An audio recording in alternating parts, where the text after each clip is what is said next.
Since he asks, do you wait to open packs when starting a new set?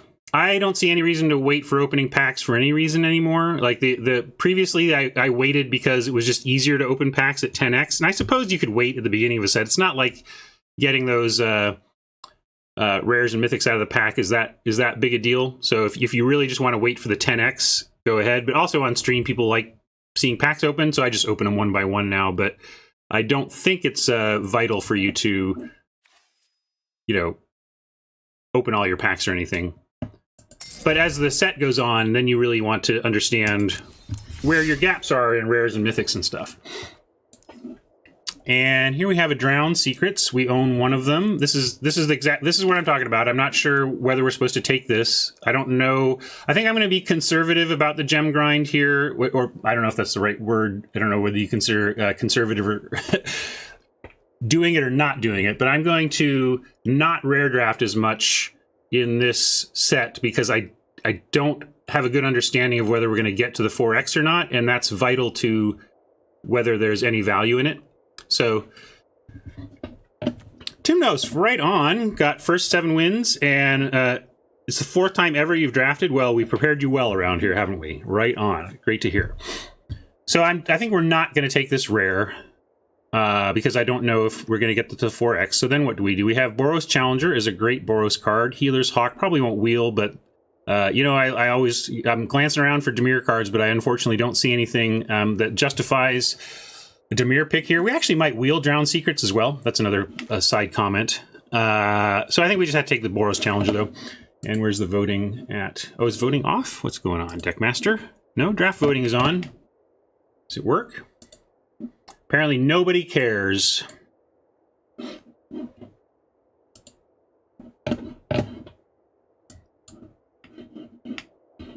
Or at least I'm not seeing any. I'm seeing my vote, but not a total. Has anybody else voted? Somebody vote just to make sure I know if it's working here. What's going on, Deckmaster? Not seeing any percent totals. Let me try. First, let's go to draft view. It's a little better view for this scene. And then if it's not, yeah, it looks like it's taking the vote, but not showing me the results. I'm going to try quitting and restarting the old Deckmaster here.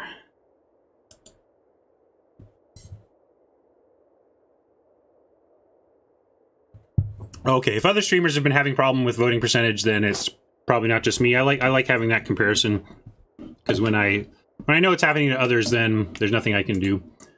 Yeah, it looks like there's just a percentage issue today, so I'm going to be flying blind. But I think we're a Boros Challenger here. I don't like Boros over Dimir. Or even is it? I would rather be blue, but I'm not blind enough to that to ignore the Challenger. Rare is missing, so we don't have any uncommon information here.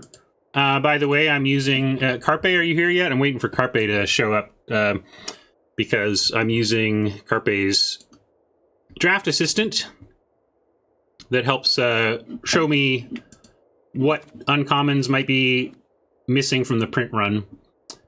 Status Statue, best card here. And I see nothing to support the Challenger in a way that makes me not want to just take the best card. Obviously, we are not super psyched to be Golgari, but I don't think anything else here is good enough to not just take the good removal spell. I also like splashing green in Dimir. That's another thing that can happen a lot in this format. So we'll take this and try to get a sense of things. Here is a rare draft I'm happy to take. There's an Inescapable Blaze that goes with the Challenger, but Takedown and Concoct being here makes me really happy and makes me want to shift towards this direction. We have a uncommon print run situation here, and says possible missing uncommons are Legion Guildmage, Beacon Bolt, Murmuring Mystic, and Affectionate Indrik. Probably have to see what's on either side of that, though. I'm going to go in a little deeper. So there's Murmuring Mystic, Inescapable Blaze, and... Oh, I see. Inescapable Blaze is the only uncommon there. Yeah, probably Beacon Bolt and Murmuring Mystic taken out of here. So I don't think we want to be maybe we don't want to be... Is it? But I think Connive Concoct is no-brainer, and then we'll see. Oh, percentages are there? Great, now I'll look at them too. Darkblade Agent. I don't think I've been... You know, I'm always open to switching back into my favorite, but I don't think I've, like, done wrong by the Challenger here. We haven't really had support for it in the packs since. And possible missing uncommons here include, well, the good ones are Price of Fame and Inspiring Unicorn and Conclave Guildmage. So Price of Fame is a concern. That's probably one of the cards gone from here, but we're still going to go with our Agent. Okay, now there's something for to support the Challenger, but the Guildmage is not that great, and I think Watcher in the Mist is actually a better card in the format than the Guildmage, and it is in my lovely colors, so we're going to take the Watcher.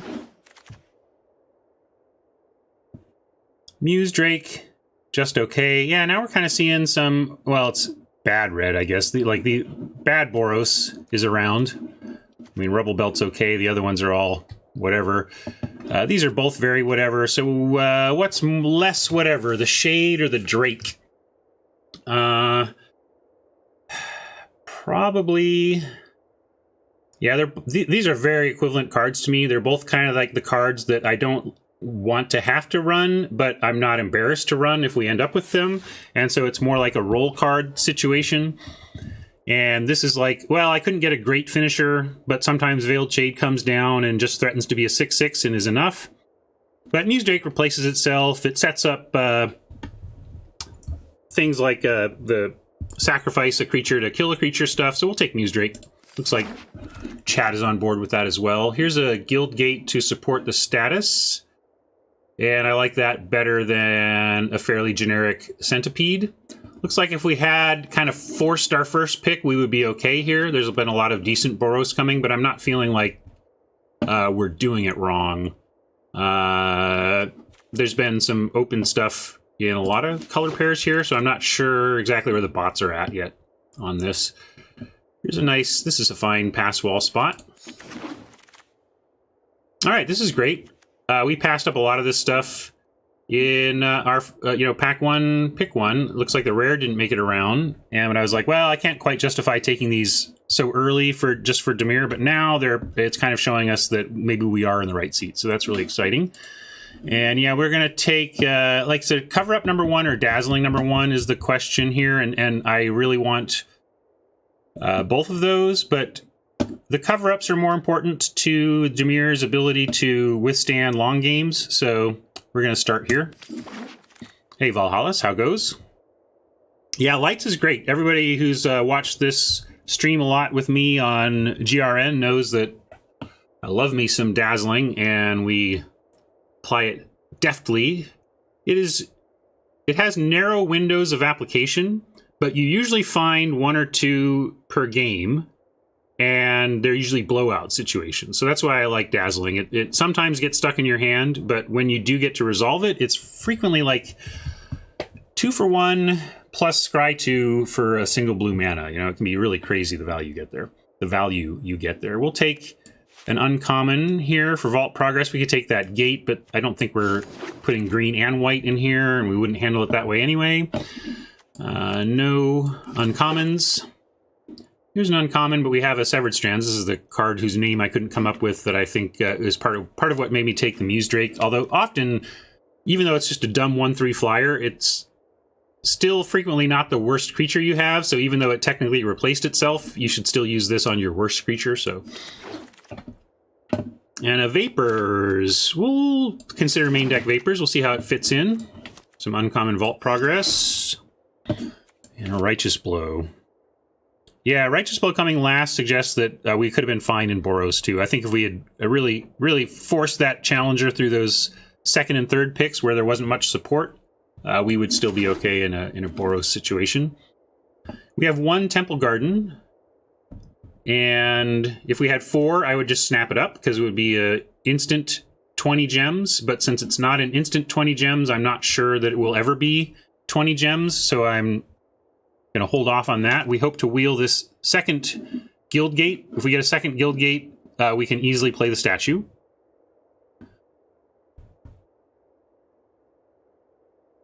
No problem, Peas. Let's take a second to talk about rare drafting. Can you form a specific question?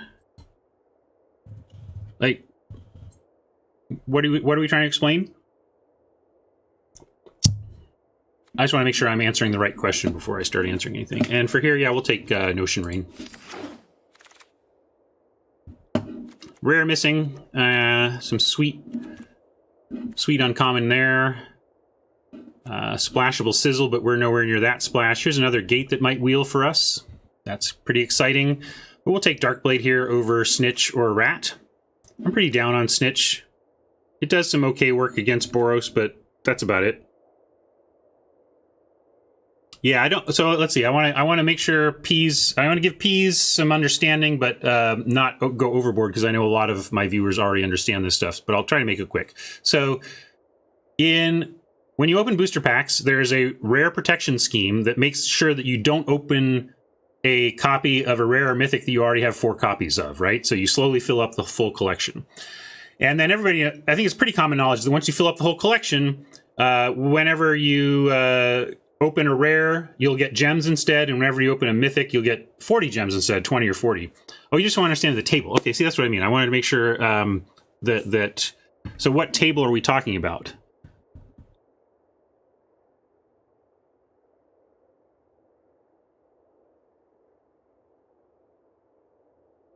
Oh, on my spreadsheet? All right, let's get in my spreadsheet later then. I'm not gonna. So, but to finish that thought anyway, we're trying to in draft. You can take the rares. You don't need to have a complete set. If you have 4 of a rare and you draft it, you get gems. So we just try to do that. Just to wrap up that thought for anybody who actually needed that information. And then we'll talk about it's just nonstop Golgari guild gates. So hoping we'll get those on the wheel. This is probably just a sad stroke. Or a Poisoner. I guess we take the Poisoner. Stroke might wheel. I think Stroke wheels more reliably than Poisoner. Maybe this is a Poisoner pick because of that. And also, in best of 1, I don't want more than 1 Stroke. And I'll take a couple Poisoners. So, yeah, let's take the Poisoner here. And say goodbye to that Crackling Drake. City Watch Sphinx or District Guide are the missing uncommon here, just for whatever that's worth. Dowser. I'm not a big fan of Necrotic Wound. It has underperformed to the point that it's barely on my radar anymore. And I also run very creature light Dimir decks, so you often don't have a significantly full graveyard to get value out of that. We could take an Izzet Guildgate in case there's, we're only in pack 2. Early in pack 2, we could easily end up with the Sizzle to Splash later. Let's take this out of here. We're not going to cast that.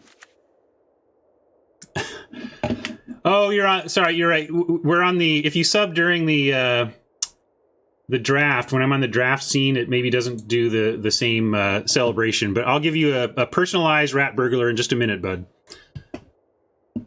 Actually, I don't know if I can even do that here. Let's try. No, stop that. That's not what I'm trying to do. Here we go. Yeah, I don't have it set up in draft mode. Here, in order to do it, I have to go over here. We'll go Battlefield, then give you a Rat Burglar. That was for Dionysus.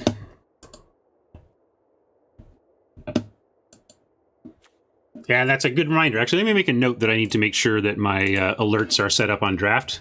I think that may be partly why I've missed raids and stuff before, is that if it happens during the draft, I don't hear anything at all. So get sounds set up during draft. Thank you for your patience. All right, back to here. We'll go ahead. So yeah, do you want Dowser for just a solid playable or Guildgate for the possible red splash? Where are people at? Dowser for the solid playable is where people are at. I'm down with that. We don't have one yet, and we don't have anything to splash yet. I think this could be good if we took it, but I'm happy to take the solid playable, especially since we are expecting to wheel some stuff. Here's a chance at a second cover-up, but I think I may take Guildgate number 1 here.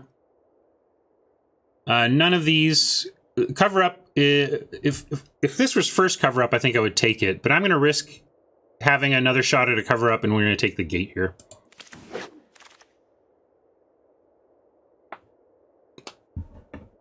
Dionysus, I don't know what else I could do to honor you, my friend. I thank you for your sub. I can give you another rat burglar. Here. Some say I never heard of ya, a rat burglar.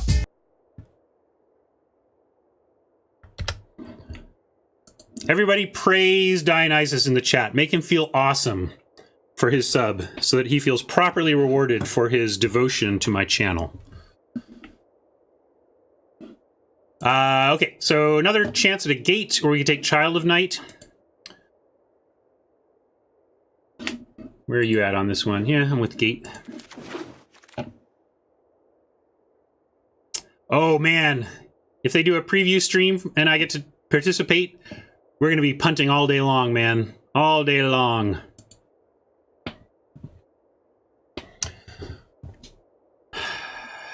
Yeah, Centipede number 1 or Dowser number 2. Let's look at Curve. I actually might want Dowser number 2. And we've got a Watcher. This is really a 4. Since we have a Watcher, that's really our... We already have Dowser number 2, because this is Dowser number 1. So, Centipede is a fine, keeping it mixed up pick. But I hope we don't even play the Centipede. If we get a sweet deck from here, we might not even play that. Here's a Mesmerist. Mesmerist does fine work. Not amazing, but tends to overperform what you'd think when you see a card like that.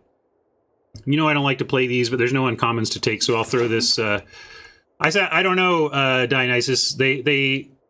No official announcements have been made. I'm just assuming that if they do something along the lines of what they did last time and invite me, that I would participate.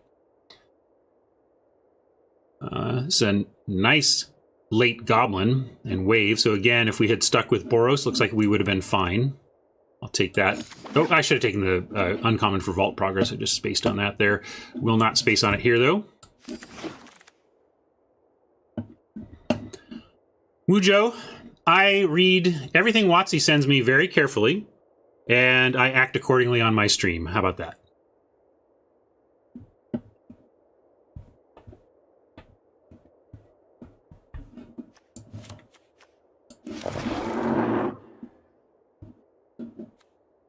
I don't know if we'll play the Child, but not a bad third to the from the back. Vault Progress, good question, because they took away the thing that measures it. We've talked about how the gem grind is about taking things like Divine Visitation to get 40 gems. And that only happens on mythics and rares. On uncommons and commons, if you get a fifth copy of a common or uncommon, it adds a % progress towards what they call the vault. And when it hits 100%, you get 1 mythic wildcard, 2 rare wildcards, and 3 uncommon wildcards. So that's all. It's so minor. The value of uncommon versus common vault progress is just minuscule, but it's that. For me, I'm a mathematical poker player mindset. So if you put 2 pennies on a table and half a penny on a table and say, take one of these, I'm going to take the 2 pennies, right? Yeah, some people leave the vaults open so they can track progress, but you can see we actually use our rare and mythic wildcards here, so I don't. There are tools to track as well. Like I have MTGA tracker going, and if I go back to my main scene, it should tell me what my current vault progress is. So you can also use third-party tools to figure that stuff out. Back to our draft, Deadly Visit leaps out at me. Divine Visitation would be a snap 40 gems if we had 4 of them. We only have 1, and we don't have any mythic rare wildcards. So we're going to pass on trying to extract gems out of these and just take the Deadly Visit. But those of you voting for the mythic, I get it. Yeah, it's normally, if this account were on track to get 4x, I would do it. And and it might be, that's the thing I've said, I'm not sure what we're on track for by the end of, before GRN fully rotates, you know?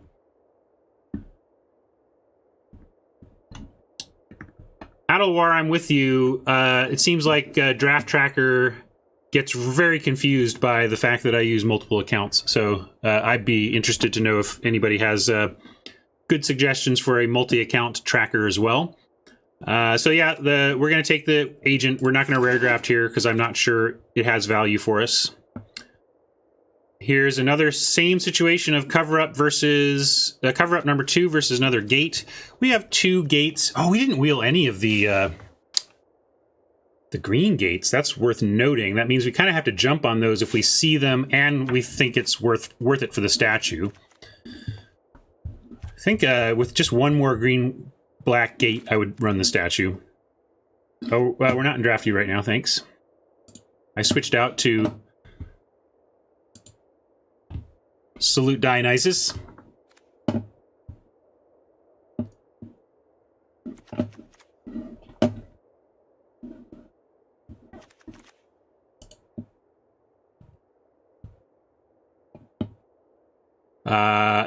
So we're, let's see, people want second cover up. Yeah, I get it. I just love these. I guess since we have 2, I'll do it.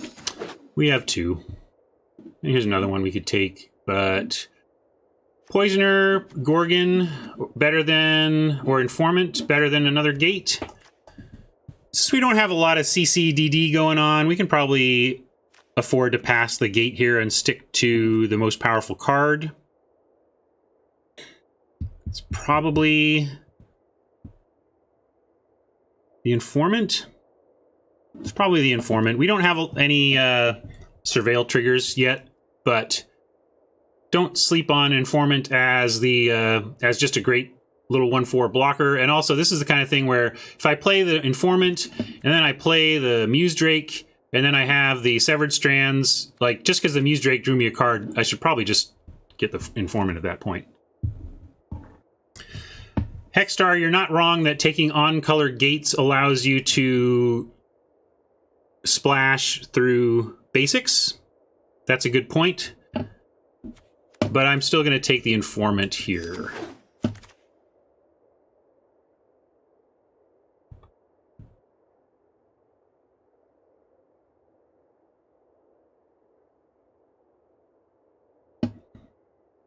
And here's a Thought Erasure. Fire Mines. We do have 4 Fire Mines, so this is 20 gems, and we should probably take the 20 gems here. Yeah, I'll do that. Yeah, I'm not gonna reach and take something that doesn't produce gems immediately, but I will gem draft when we have the 4X.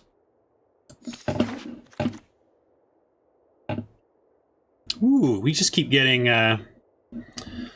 I'm using MTGA Tracker for some stuff, and then I've recently installed Carpe's custom software. I'm gonna Carpe has linked this in Discord if you want to give it a try.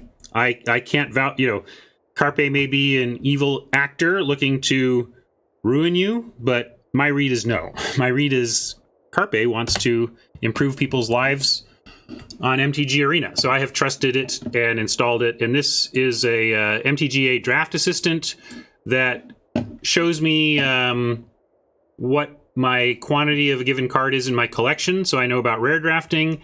And it also shows me the missing uncommons. So like, for example, Molder Hulk was taken out of this pack. Back to our pick. I really want a stroke, but yeah, if we take the gate, we really could support, but we probably don't need this. I should probably let this go and just focus on filling out with good playables for our Dimir core, but they keep offering us gates.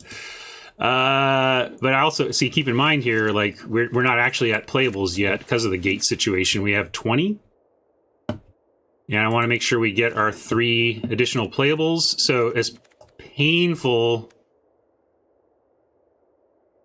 Let's see. In Discord, let me see if I can find.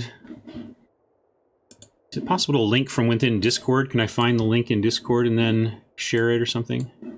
Let me see if I can find that.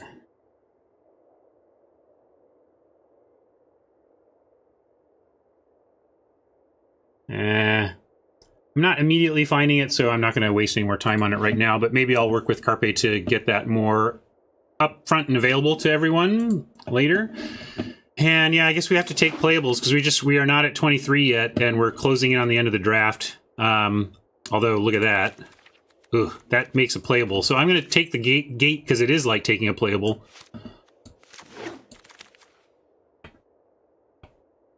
Another Strands or another Vapors. Since we don't have really, well, we do have a couple Darkblade agents. I was saying we don't have Surveil triggers, but we do have the Darkblade agents.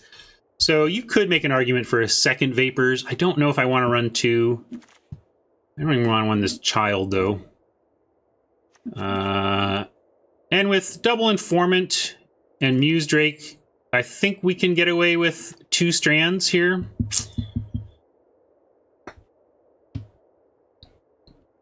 It is MTGA Draft Assistant is what I was looking, what I was looking for in Discord, Nantuko. Looks like there's a little more support in chat for the second Vapors over the second Strands.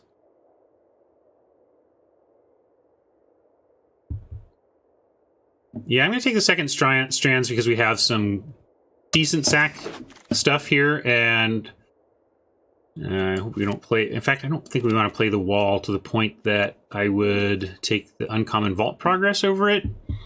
But we're low enough in playables, I should give myself options. Not worry about a tiny bit of Vault Progress. And here's another one of those options. A Dowser. Or a Child. Another Dowser. It's probably not playable here, but it might be. Yeah, we'll take another Dowser, see what we think.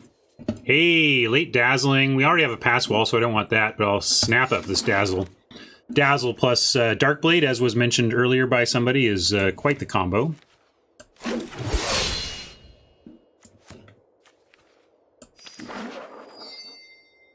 A mere 20, but it didn't cost us too much.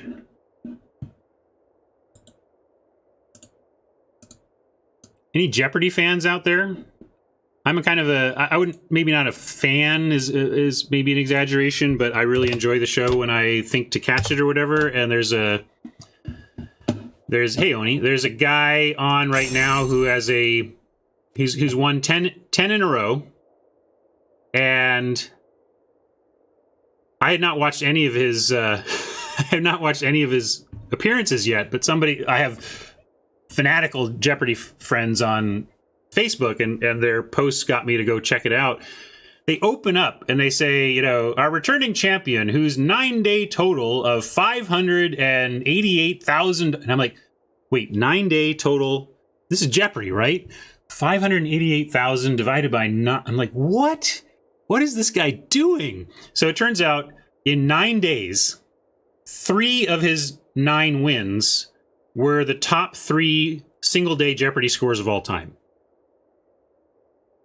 A third of his appearances produced the top 3 scores ever. And then last night, he added a 4th. He beat his 3 previous records and and set the all-time record for single-day Jeopardy winnings. I know it's spoilers, sorry, but, you know, come on, Jeopardy spoilers, really? And also, it doesn't change anything. Just, like, watching him do it is hypnotizing, and it doesn't matter that you know it's happening. It's just like, I kind of knew what was coming because everybody's jaws were dropping, but it was just like, oh, I don't know, are they done filming for the season or something? If so, that's going to be quite the summer break for the champ. Yeah, he's fast on the buzzer, and he just doesn't get anything wrong. It's really it's like he makes Jennings look a little shaky, you know? Anyway, sorry, going on about Jeopardy, not the exact point of this stream, but I was so stunned by that performance last night, I thought I would mention something. Might even let's get all these gates in. This might be okay. Again, we don't have, like, if we had Night Vale Predators, I would not want a forest, but I think we can maybe even run a single forest for this statue.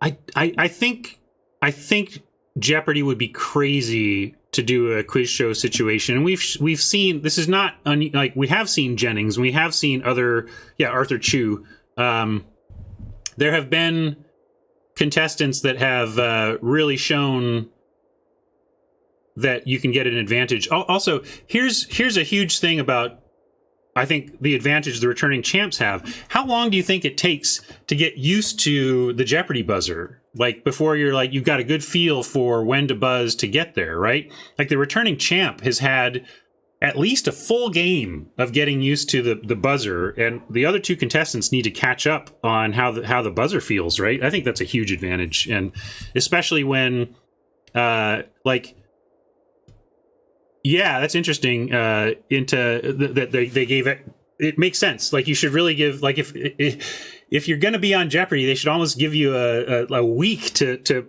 practice with a buzzer at home or something like that to get a feel for it. Because part of how this new guy cleans up is that he starts at the bottom. He's the returning champ, so he gets to lead, or maybe it's random, or whatever. He gets control, and then he just works from the bottom. And while the other folks are still getting their buzzers figured out, he's at $12,000. You know, it's incredible. All right, I said I wouldn't talk about that anymore. Now I'm done. I swear, we're done. Moving on. Make a few cuts here. What's our situation?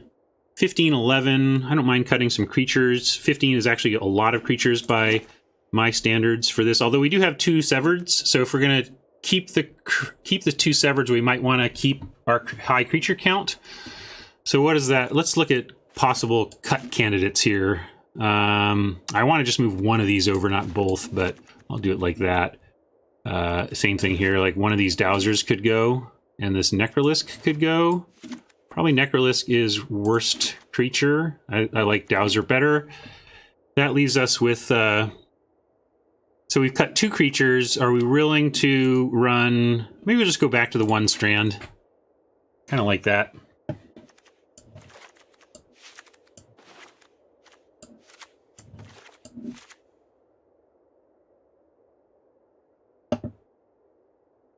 No, I like Mesmerist over Child. Mesmerist just enables a lot more attacking, and yeah, the Child of Night can pick you up a couple of points of life, which can be relevant against Boros and whatnot, but Mesmerist's impact on combat is underrated. Being able to send him in and take 2 power away from Oppo's defensive board when you're attacking with things like Darkblade is pretty big game, or big dudes like Dowser, and now they don't have the power to deal with it. So that's where I'm thinking there.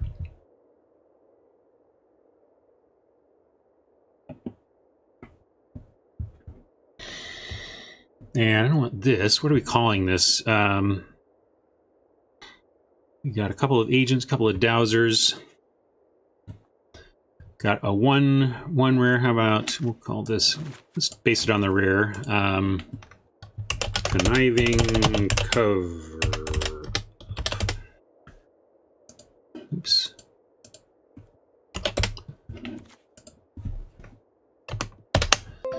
Some name, just something. It actually helps me to name these from a video processing standpoint. It gives me something to title them and helps me make sure I know that I'm looking at the draft I think I am.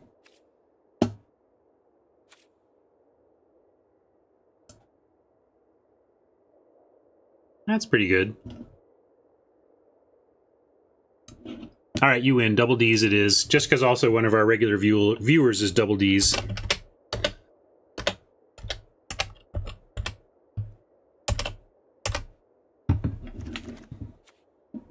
But now I have to recapture it so that my screenshot matches.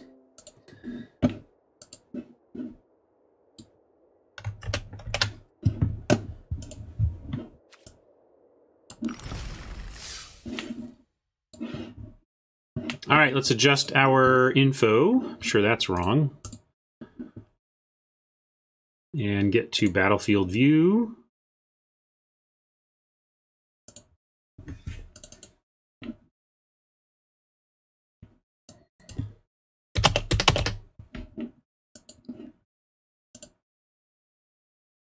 Format is correct, account is correct. All right, that's all we needed to do. Yeah, that's the Double D we're missing here. Although it's not like we have a ton of Surveil, but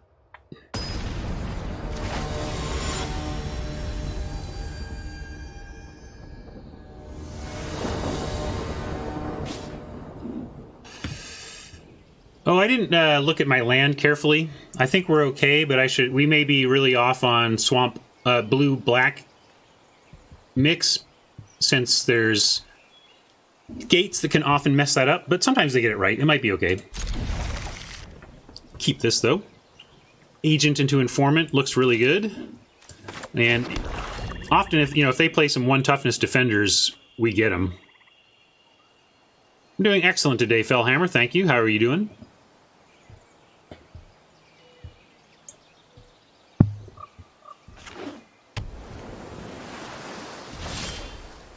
Another Dark Blade, but we really need land off the top to make this happen. Basic land would be preferable, but I'll even take a gate at this point. Give me anything that lets us eventually push this hand forward. I'm Card Kingdom sponsored now. I love Card Kingdom, and we came to an agreement, and I get to tell you how awesome they are, and they pay me for that privilege. And that's how the world goes round. But it's so easy for me to pitch Card Kingdom because I so genuinely love their website and their stores. How awesome is Card Kingdom? They lead the industry in card pricing on both the buy and sell side, and they lead the industry on having welcoming, awesome store environments. Here's a Card Kingdom story for you, or rather a Mox boarding house, which is their physical location story for you. I go there and I'm playing Magic in they have a lot of tables, open gaming tables, right? And there's lots of different gaming happening. Among the different gaming that's happening in Mox boarding house is what looked to be between, 50 to 65, a group of 50 to 65-year-old women playing Mahjong at a table where they hold Magic tournaments and sell Magic cards and board games. I love it. Like, they have really created a thing, and it's a special place. Okay, yeah, their curated intro decks are fantastic. They take a lot of their extras and make fun pre-made decks that are kind of like alternate versions of Wizards Welcome decks. And unfortunately, it's easy to yammer about Card Kingdom right now because I have no real choices in this game. I'm hoping that they play a 4th land and try a 4-mana spell that we can stroke, and then we find a basic land and finally get this hand going. That is not what I wanted them to cast, although it's not pressure, so... Well, that's pressure.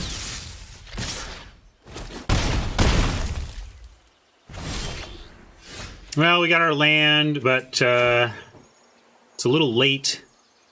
And unfortunately, with the second use of the assault, we are effectively at 4, 5, 6, 7, 8. We're effectively at 4. And that's a really tough spot to be in against Izzet. But if they use up their entire turn for that, and we untap and drop an agent, and then they can't make the Piston Fist attack anymore, we could stabilize, but I think our win percent chance in this one has dropped into like the 5% range. They really need to... I mean, this is not bad for us. Like, they need to spin their wheels a bit, but they still get to fire off that assault and drop us to 4. See you, Nantuko. Thanks for hanging while you can.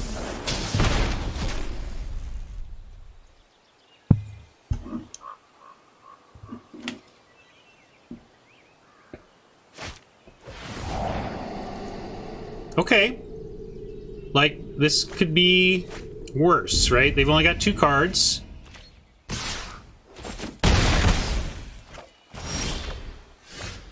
Notion Rain, unlikely to make any big appearances. I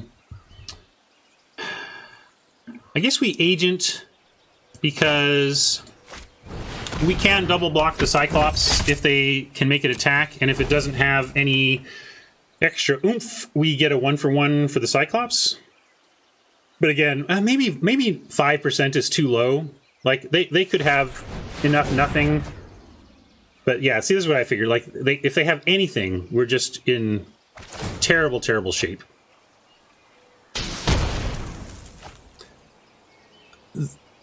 I've been thinking about how to explain gem drafting, rare drafting for gems a little better to those who are taken aback and feel like that the win percentage is affected too much. Like, but take this game, for example.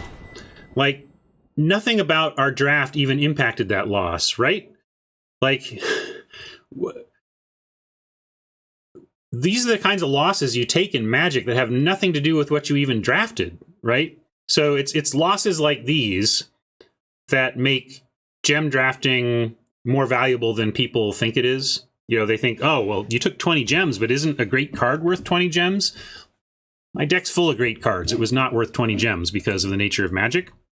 So really what you're looking at is how often does a card that you passed in order to rare draft turn a loss into a win? And the answer is just so super rarely that, and I think games like that help illustrate that. We just weren't winning that game, and the Magic God said so. It was a no-brainer keep, and it didn't get there.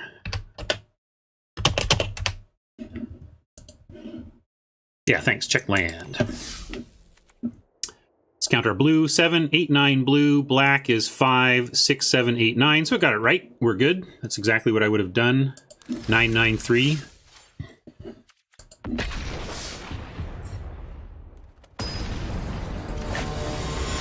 Yes, the calculations always change between the two because your expected match win percent changes between best of 1 and best of 3 because of the nature of compounding that win. Like one way I like to express the difference between best of 1 and best of 3 is like, imagine you're sitting down against Luis Scott Vargas. How confident are you? How what do you think your chance? Like, do you think you can win this game? Like, I might be able to win. I can pick up a game here. But then you ask yourself, how likely are you to beat Luis twice? And you just go, oh, right. Twice. That is rough. And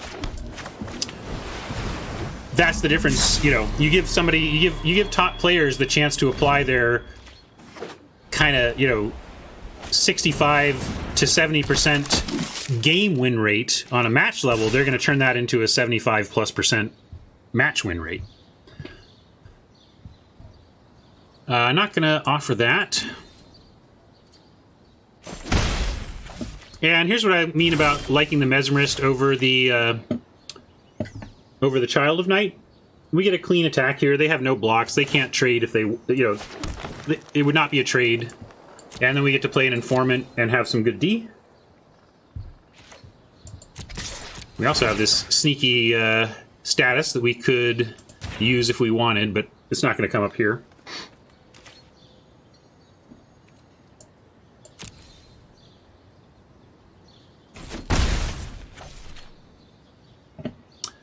Mythic Uncommons are probably a good example of when to take a lower rarity for your deck. Well, I've got a screenshot to show you after this game.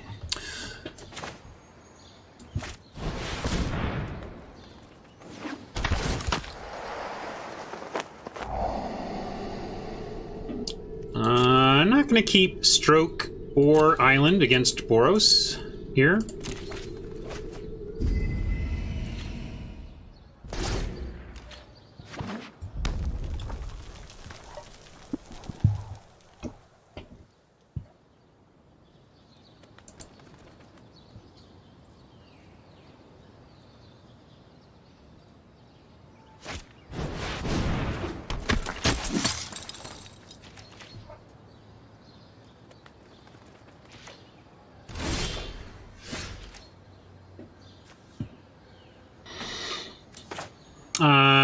Muse Drake? Yeah, we'll do Muse Drake over another Informant here.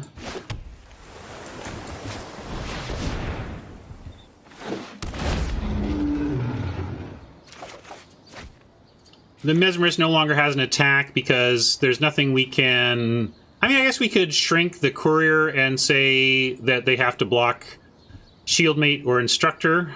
But because they have the Instructor and possible removal and tricks or whatever, I want to leave full defenses back to handle their instructor turn next turn. So we're not going to attack.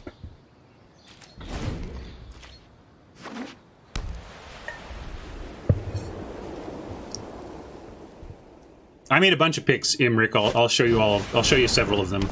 And there we go. That's what kind of thing I was worried about.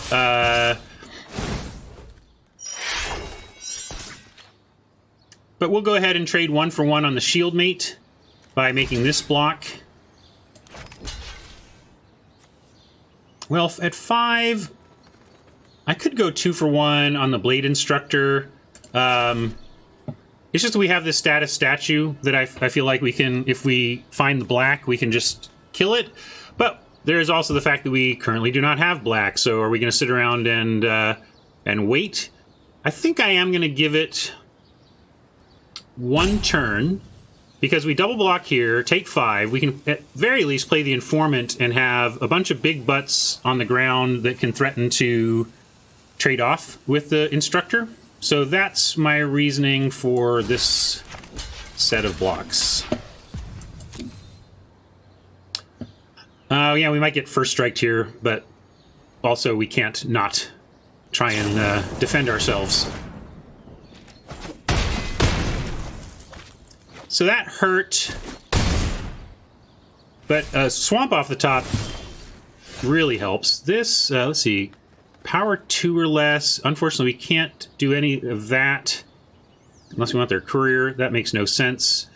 So we got to do informant, but then maybe the status statue actually gets something done here. Swampy, please. No, no, no, no.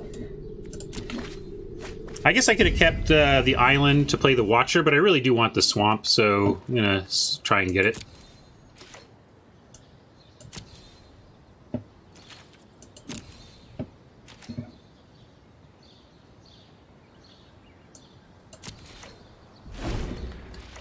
Yeah, Trollbin, it's just not really worth it, given all the priorities Wizards has to do that, when that's exactly the kind of thing that you see get a lot from third-party stuff.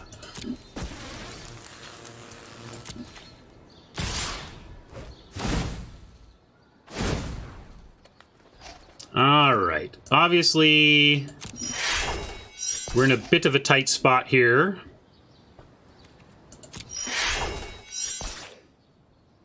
And we get Death Touch, and who do we want to touch with death? Probably the captain here.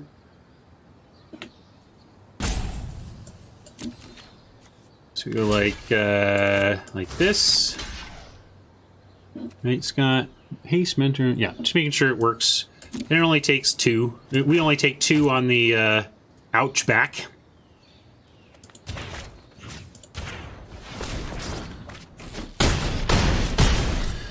Swamp, and we have possibilities, you know, swamp, then we're not completely dead. That does not help us. So, you know, again, like, now we lose this, and we're 0-2, and how much do you think this is rare drafting, right? Like, it just feels like Magic is so full of losses that are outside of your control that we overvalue the notion of what a single spell does for us. So we have to concede here. And we're 0-2 just like that, you know. Be more specific. What are you talking about here? I'll open the deck because you're talking about, we can make some changes if you want, but I don't think there's anything wrong with our build. It's just we've been magicked twice in a row. So I was going to show you. So I did a offline draft last night because I'm actually trying to gather some screenshots showing some really tough, showing some rare drafting situations of like, would you rare draft here? So I'll show you a couple of the ones. You get a little preview of this article I'm working on. And let me find some of the picks though. Like we'll do this one. This one. me 1 second to set this up. Thank you for your patience. Nothing there. No. And here.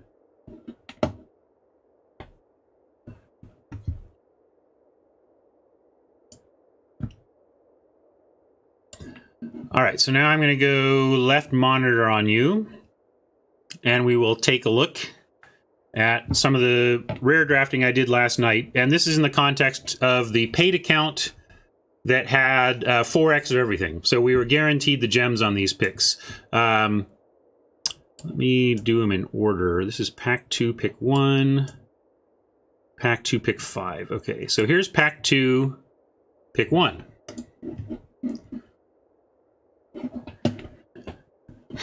Let me do it this way, though.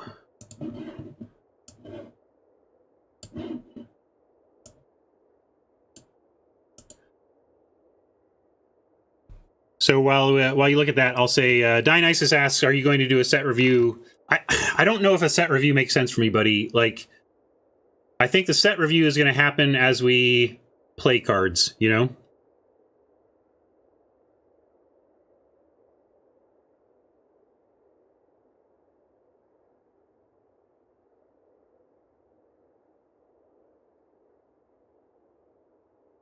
So Peas wouldn't rare draft here.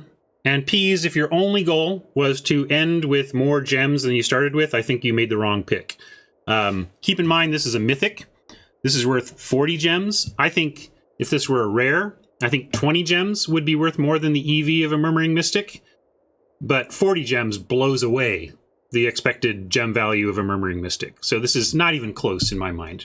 Again, what I want to do is create an article that has the clear math to back this up. So right now you're kind of, I'm saying what I think the math will bear out. And I just want to be clear about that. Take your sources, press your sources for their math. I don't have math for you right now. I have common sense. I have a common sense understanding that we go into a draft 50-50, and then our choices and our skill level push us above 50. And it takes so much to get above 50 that one little change in cards tends well, I don't skeep. What do you mean pretty greedy? What do you mean greedy? Like, if someone offers you a $10 bill or a $5 bill and you take the $10 bill, does that really mean you're greedy? I mean, that's a pejorative term, right? It implies, I mean, not necessarily around here. We joke about greed, but if you're serious that it's like, greed implies that taking the betrayal here is a mistake. It's only a mistake if what you care about is win percentage. If I'm trying to model caring about gems, the correct pick here is betrayal. It's easily betrayal.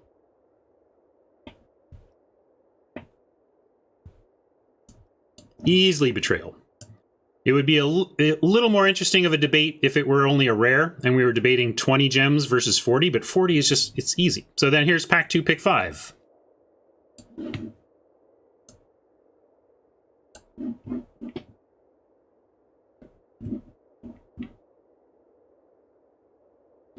Same thing. This is only 20. Beacon Bolt. I would love a Beacon Bolt in this deck. Love a Beacon Bolt in this deck. But nope, I snapped up that Narcomoeba and the 20 gems. And then, so that one, maybe even a little closer because of the 20 gems. And then, well, you're not necessarily terrible at it. It depends on what you want out of it. Look, I don't need 20 gems worth of money, guys. I can... My life won't change between getting 20 gems or not. It's just the principle of the thing, right? I'm just modeling the possible behavior. And in this case, if any of you are like, look, I don't need to scrimp and save for every cent that I can get out of Arena, then take whatever you want. I'm just showing how to do it. And then, and also, again, this is an account that already has the 4X. So this is all 4X rare drafting. You really need to consider carefully your rare drafting if that pick doesn't instantly get you those gems. So here, I thought this was a lot easier because, you know, we're is it deck here. Sure, Capture Sphere is good. Sure, Direct Current is good. And you know me, I think Capture Sphere is just okay. Capture Sphere is just okay. Direct Current is good, but neither are going to impact this deck more than 20 gems. Grave D, this is assuming that you either have the 4X already, or that you're going to draft enough of the set that you're going to eventually have 4X of the set. If you know that you're going to be playing it heavily and by the end of the season are going to have 4X, or by the time it rotates, by the time they never offer this again, realistically, you have a 4X, then you should be rare drafting even when you're at 0 copies. But if you're not a heavy drafter and you don't tend to finish formats with a 4X of a set based on your drafting habits, then you need to take that into account. So anyway, there you go. Little rare drafting aside there. A little preview of some things I'm going to put in that article. Sounds like it's good, though, since that first one was like, you got to take the Mystic. I love it. It's a great example because, in fact, I think I will be able to prove mathematically that it is quite clear that if you care about gems, you should not take the Mystic there. All right. Shall we go battle?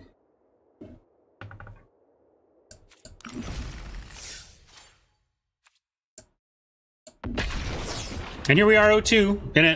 And here, before I jump back in, I want to say, so I played out that event. How do you think I did? Here's the answer. It doesn't matter. It doesn't matter. It was funny. I don't know if Vaporkin is lurking or anything, but we had a viewer yesterday, Vaporkin, who was actively rooting against me as we were closing in on the end of a draft where we 7-1'd because I had rare drafted so heavily, and he was so offended by my rare drafting, he wanted me to see me punished for it by losing quickly. And instead I 7-1. But that doesn't matter either. The fact that I 7-1'd yesterday doesn't tell us anything. If I told you how I did in the draft where we just looked at those rare draft picks, it wouldn't tell you anything. It tells you a very little thing. It gives you one tiny data point, right? And so try not to get too hung up on the results of any individual result of a rare drafted event, and instead take a look at those losses and ask yourself, is that the kind of loss where a little bit better card quality might have pulled that out for me? And the answer sometimes is absolutely going to be yes, but it's going to be not yes as often as you think.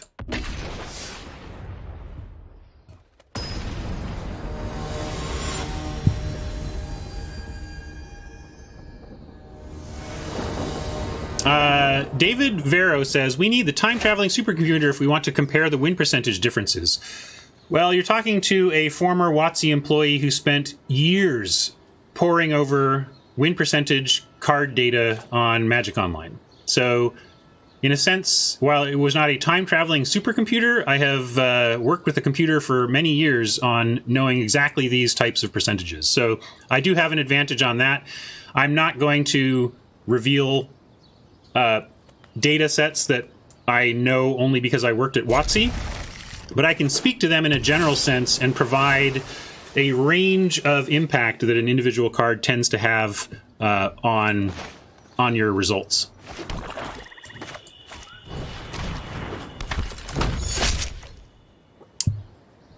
Yeah, Peas, I wasn't sure. So here's how, maybe I kind of want to focus on this game, but the way I approached it with this is the first set that has launched under the new economic model of limited-based gem grinding. And so I was very cautious trying to understand even where I fit in. I did not spend a lot of wild cards early. I didn't even rare draft heavily early because I didn't know where we were going to be set-wise. Sorry, you know what I mean. Yes, RNA. That's what I meant. RNA is the first one that start to finish. So I've been using RNA as like my baseline understanding of how close to filling a set I'm going to be, and the answer has proven to be, oh look, we basically are, if we keep up this win rate, we'll keep it going. We'll be able to fill out a set each time. So that makes me want to rare draft from the get-go, but I wasn't sure about it. So I didn't until I was sure that we were going to reach this endpoint that made it worth it, I was very hesitant to rare draft. But now that I understand from experience, I'm going to rare draft War pretty heavily from the get-go on this account. And one of the things I'm going to be doing is like, this is going to be the rare draft account. If we want, you know, on the paid account, we can literally do whatever we want, and it doesn't matter. And yes, Dionysus, this is my coffee. I roast my own coffee, and I'm having some coffee I roasted a couple days ago. Here we are again, getting mana screwed. Like, Magic is just serving up this brilliant example of how my cards don't even matter. I'm gonna 0-3 this event, and my cards haven't mattered a lick. Ah, Fellhammer, the joys of fatherhood. I hope your son is very, very young. Let me say that. If your son is like 13, you have deeper problems than I can help you with. I roast almost exclusively Ethiopian beans. I find light to medium roast Ethiopian to be the quintessential coffee flavor for me.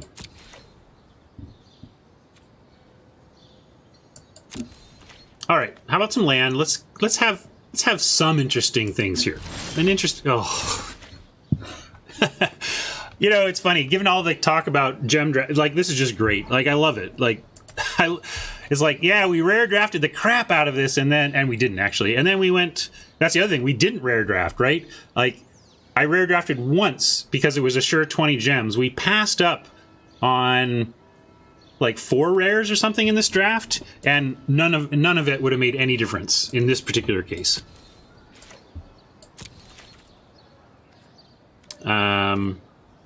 We'll say no attacks, and we'll discard what? Let's discard cover up number 2.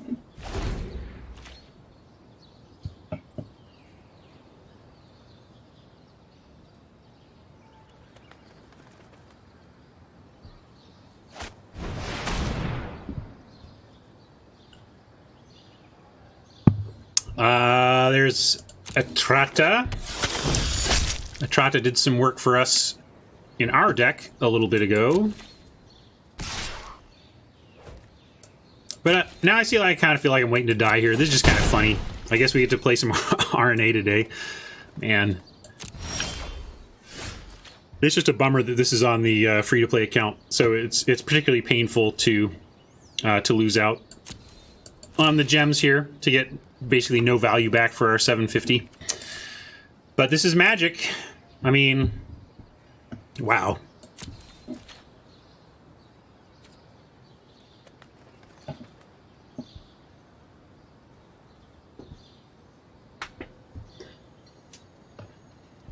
Yeah, Adalwar says, passing those rares now left you with even less gems this run if it ends now. Although none of those rare picks that we passed would have actually produced immediate gems. They would have only produced gems if we eventually complete a playset of Guilds of Ravnica, and then it starts to create gem profit from there. And I'm really not sure this account will.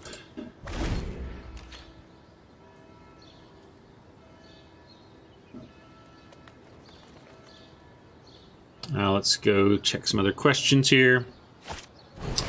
Okay, Kat, how do you brew it? Do you have a fancy drip? Oh, there's another question. What kinds of beans do you like? Yeah, I answered that. How do you brew it? I either AeroPress or use the OXO Good Grip 9-cup coffee maker. It's a good coffee maker.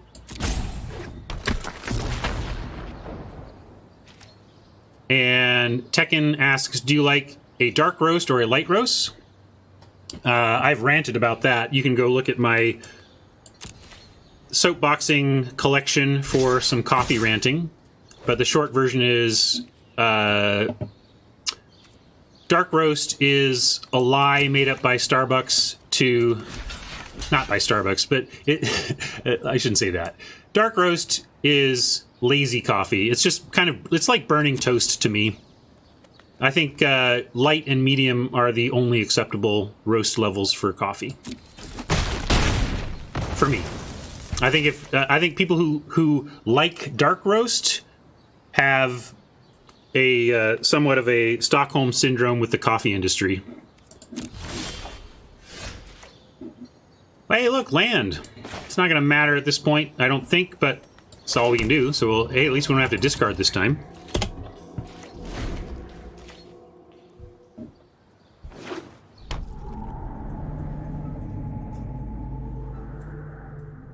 Wujo asks how many accounts I have. I still just have the 3, and I think I finally settled in on how we're going to use the 3 accounts over time. And the answer is basically the free-to-play account, if it ever needs to spend again, will morph into the optimized account, where we are optimizing for gem and money as best we can. And then the paid account doesn't care about any of that. We don't have to rare draft. We can spend. We can play sealed. We can be frivolous with our gems on the paid account. But we care about our win percentage on the paid account. We still want to put up good win-loss numbers on the paid account. And then free-to-play account number 2 that just has some stash drafts, that's our playground. We get to go there. We don't care if we win or lose. We do stipulations. We get wacky. We do whatever. So that's what I think makes sense for the 3 accounts and how to split them up.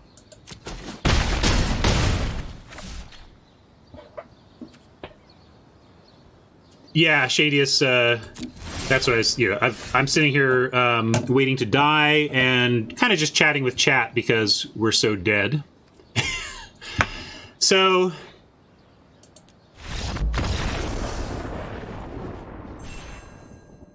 there we had an entire event, an 0 for 3 event, in which literally none of our cards mattered. We could have picked blindly throughout the entire event and had the same result. So that's the kind of thing to keep in mind when you're thinking about the impact of those individual cards on your overall win percentage. Oof, ugly. But I mean, we didn't do anything wrong. I don't know. I don't see the punt count increasing, so sometimes that just happens. So we get our weak-ass 50 gems, which will add to the 20 gems we ground for a whopping 70 gems back on our situation there. We'll fill in one more rare or mythic in the set at least.